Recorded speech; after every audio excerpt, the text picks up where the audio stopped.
Assalam wa rahmatullahi wa barakatuh. I have told that if we follow Islam, we can build a moral society. You see, we have 54 Islamic countries. Even we have 95% Muslims over there. They follow Islam only. Why we can't build moral society in those countries?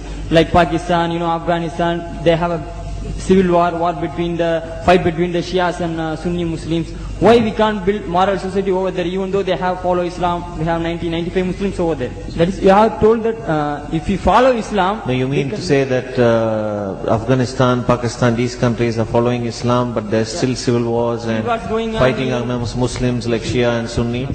Why you are asking? We can't build moral society over there, even though we have 90%, 95 Muslims over First there. of all, Pakistan is not following Islam. Are you joking? I'm saying not Pakistan, we have 90% Muslim. Muslim means follow Islam. But Muslim, what Muslim? What Muslim? I remember 15 years ago, it's not today and I heard it's worse, 15 years ago I remember going to a wedding in Pakistan. A wedding where men and women were mixing freely. Where the bride was dancing on the stage with all the male members of the family dancing on the stage. I'm sure somewhere around, we probably hidden in a corner then, but I hear now it's open, drinking alcohol. What Muslim are we talking about? This was 15 years ago. Now I hear it's even worse. Oh yes, they're Islam. When the bride and the groom are walking to the car, they're holding the Qur'an over their head for blessing. That Islam? That's not Islam. What Islam is that? That's exactly the thing I'm talking about. That's why the Muslims are in such a mess.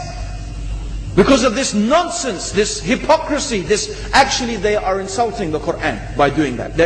Amongst all of this haram, they think that the Qur'an, holding it over their head, is going to bless them because they're holding it. What is that?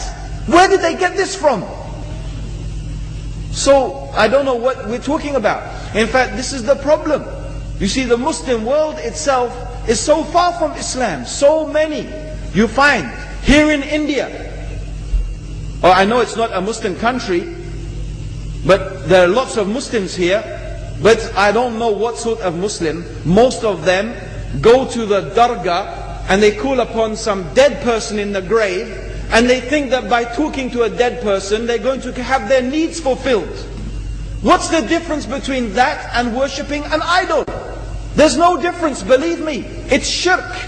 I've seen it myself with my own eyes. I'm praying in the masjid. The adhan goes. The people are praying in the masjid. And the people in the dargah are not coming to the mosque to pray. They're still going around the dargah and making all their whatever the things they do. What's that? That's not Islam. You go to many countries. You find Pakistan, you want to see Islam in Pakistan. You know, in England, in every street corner we have a pub. You know what's a pub? You know what's a pub?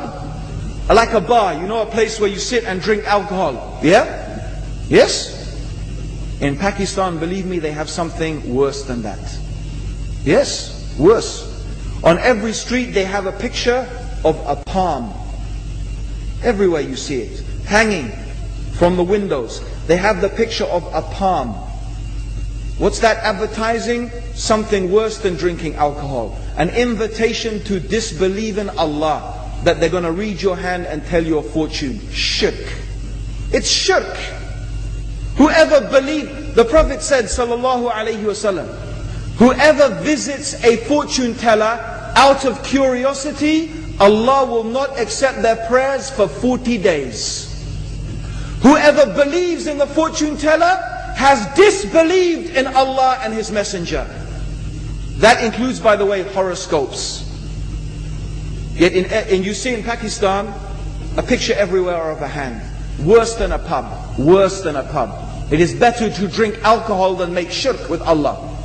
Yes. So this is the Muslim countries. You will not find one except they are not doing magic and shirk and kufr. Or except maybe one or two you will find.